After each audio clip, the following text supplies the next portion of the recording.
Sagittarius, this is your weekly tarot card reading from Born Without Boundaries Tarot. Sagittarius, get ready for the shit to hit the fan. I think you're going to actually enjoy it. This is a reading for Sagittarius, Sun, Moon, and Rising sign. There's a new reading out every week, so remember to subscribe and ring that bell so you know when I upload all your favorite content. My name is Michelle for the first time. For the first timers, thank you for finding my video and clicking on it. I am an astrologer and a tarot card reader using my intuitive and astrological insights to empower you and put the power of the energy of this week in your hands so you can make the most of it. What we're going to discuss first is the astrology of the full moon in Leo. That's happening next week. Everybody's talking about it, so I'm breaking it down sign by sign how it's going to impact you. So how is it going to impact you, this full moon in Leo? Sagittarius, something that you say is going to bring a lot of attention to yourself and your beliefs and the way that you view your world, and you're looking at it from an over perspective, like an overall overarching like higher power perspective. You're looking at it from that broad perspective, but it's the conflict with the individuals and how it makes people feel and how they take it, and you know, the censorship of public opinion, that it's really going to convolute and conflate and oppose everything that the statement that you're making.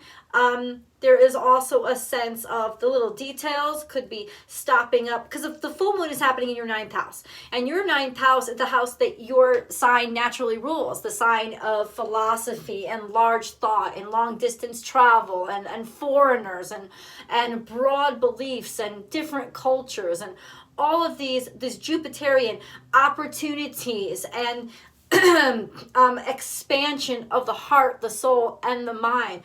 All of these things are travel, get out there, let me go out there, let me do this. And the full moon is happening.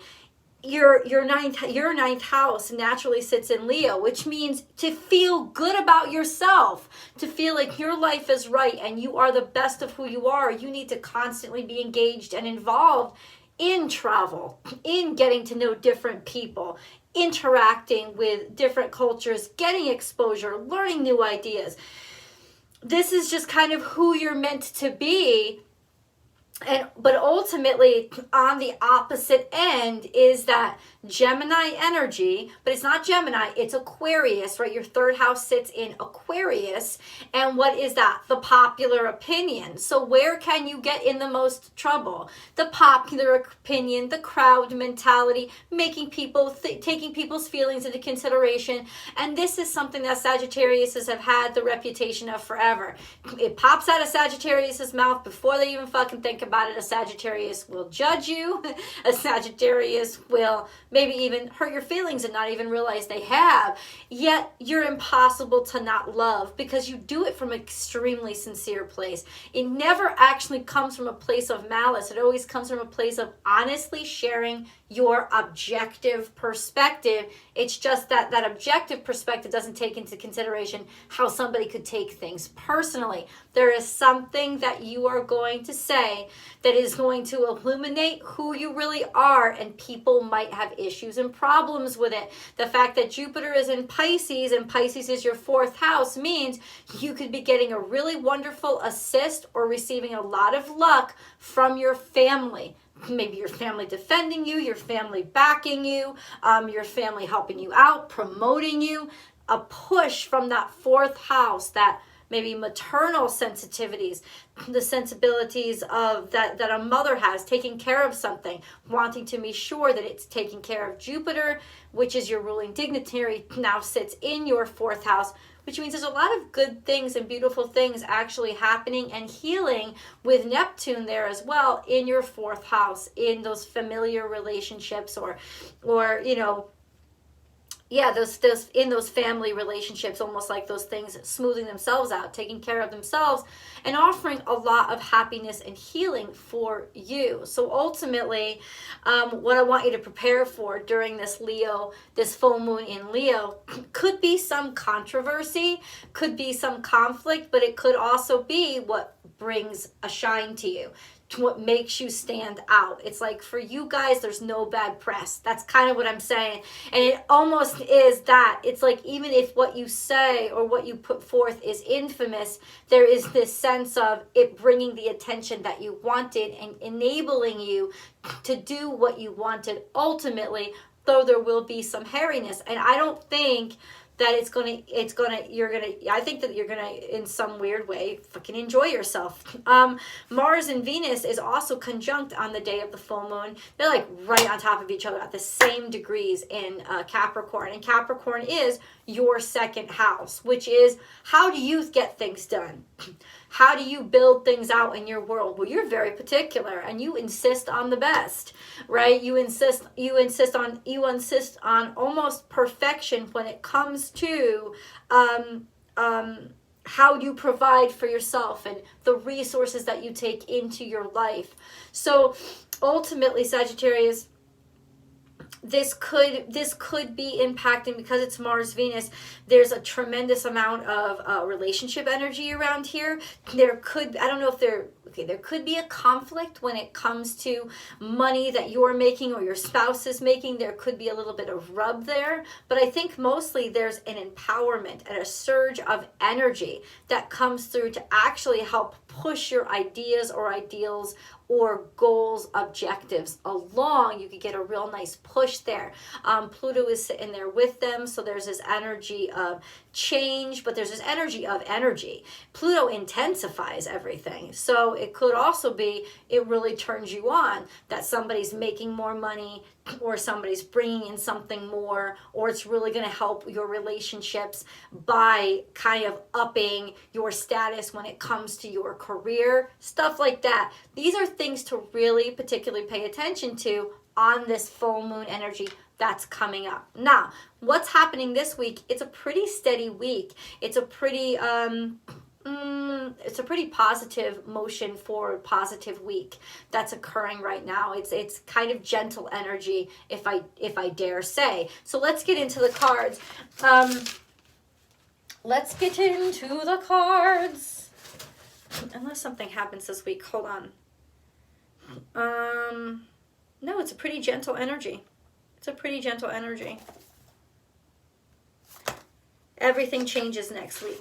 That's when the big shifts happen, including Mercury entering Aquarius, which once again brings that intellect and hive mindset of everybody thinking together, thinking the same thing, communicating, maybe even communicating with friends, but everybody, like a surge of communication. So if you are trying to get attention through contrasting views, next week is definitely the week to debut it, is what I'm saying. Oh, Sagittarius, playing with fire, but that's okay because you're a fire sign. Fuck else you gonna play with? You ready? Sagittarius, Sagittarius, Sagittarius, Sagittarius. Ooh, now is a lucky time, but it's in reverse. What does that mean? Does that mean that you are going to be unlucky? I don't believe so. I believe, however, that your luck is, no. It means that you have everything that you need. That's what it means. That you're kind of like very much aware of how lucky you are right now. Like something is happening or occurring that makes you realize just how fortunate you are, which can bring about a sense of gratitude, illuminate a sense of gratitude, which is exactly the kind of energy that you want to draw to you going into next week. But ultimately, there is a wonderful sense of attitude and gratitude and realizing just how good you have it. So this is now is a lucky time in reverse, currently a lucky time, or how right now has benefited from those times in the past. And then we have chameleon, act as if. That's coming out in the past too, but it's weird. It's weird in the past. I think you held your tongue on something. You didn't say something.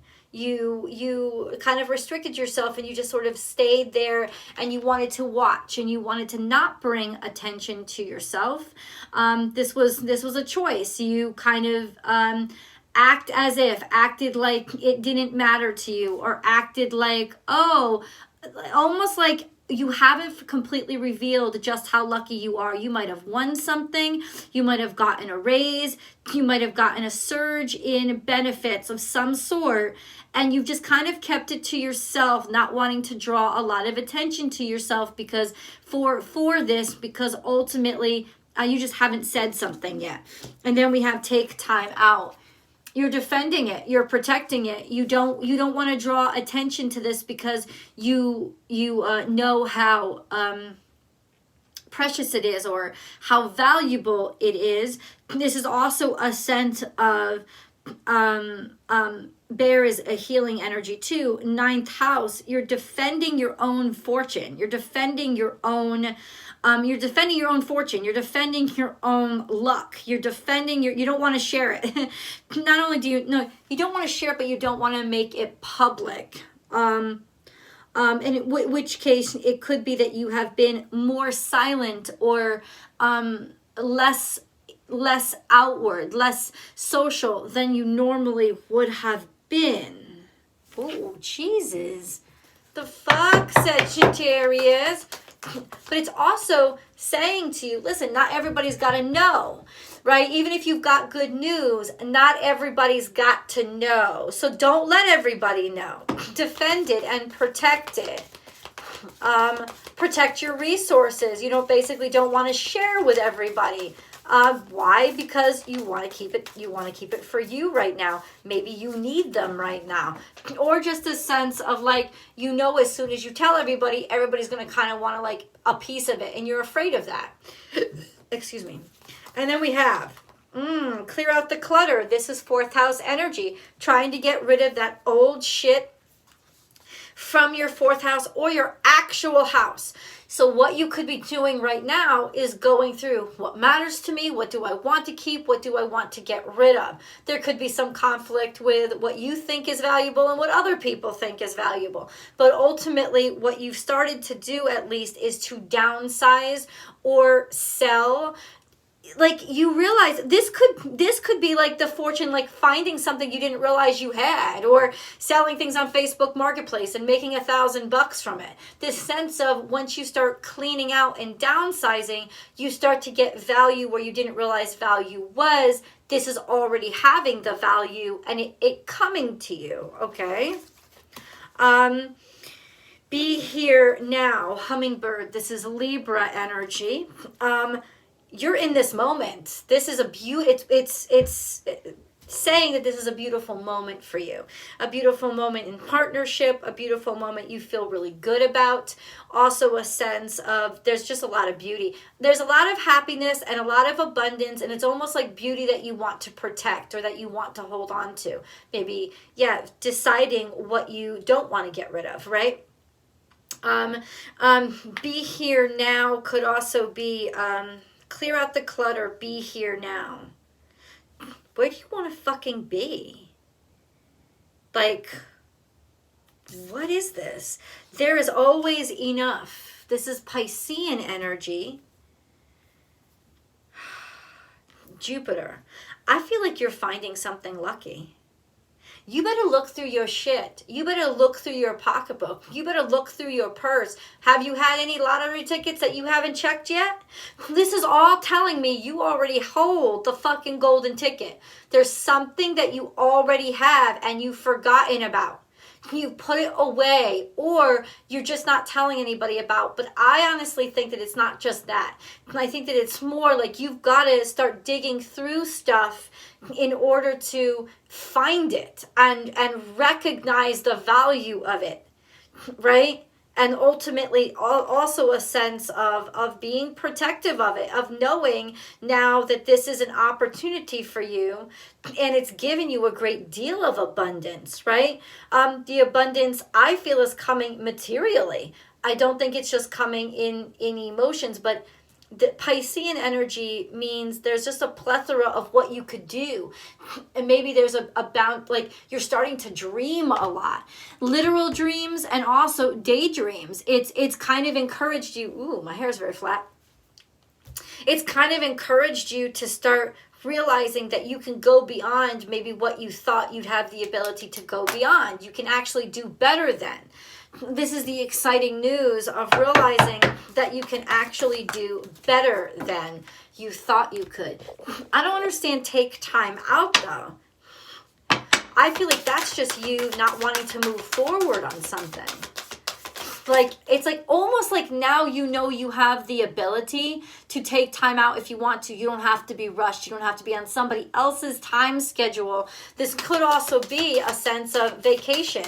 You deciding that you get to go on vacation. You're finally going on vacation. That this is a good time to do it. Something about vacation. Giving yourself that... giving yourself that ability. And then we have harness mystic power by harness mystic power. So it's already there. Yeah, it's like you now have the control. You now have the control. You don't have to worry about somebody else's schedule or somebody else's shit. And then we have learn from spiritual experience, but this is in reverse. So it's almost like there is still something that you have to learn. That this is a new kind of experience in and of itself because you've never been this lucky before, or you've never been this blessed before. You've never felt like it, or you've never recognized your blessings like this before. This is something that I don't think you could have prepared for. I really want to know what this is, though. Learn from a spiritual teacher. I feel like you're the one sharing something. You're the one that's going to like be spinning the advice column. that kind of thing. Just by like shooting from the hip, shooting from the gut. It's really not. It's backed by 100% what you intuitively understand.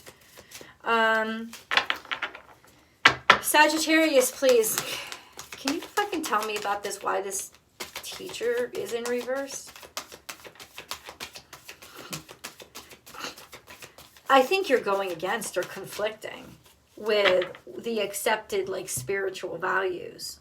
There's something here that maybe you're calling out. I don't know.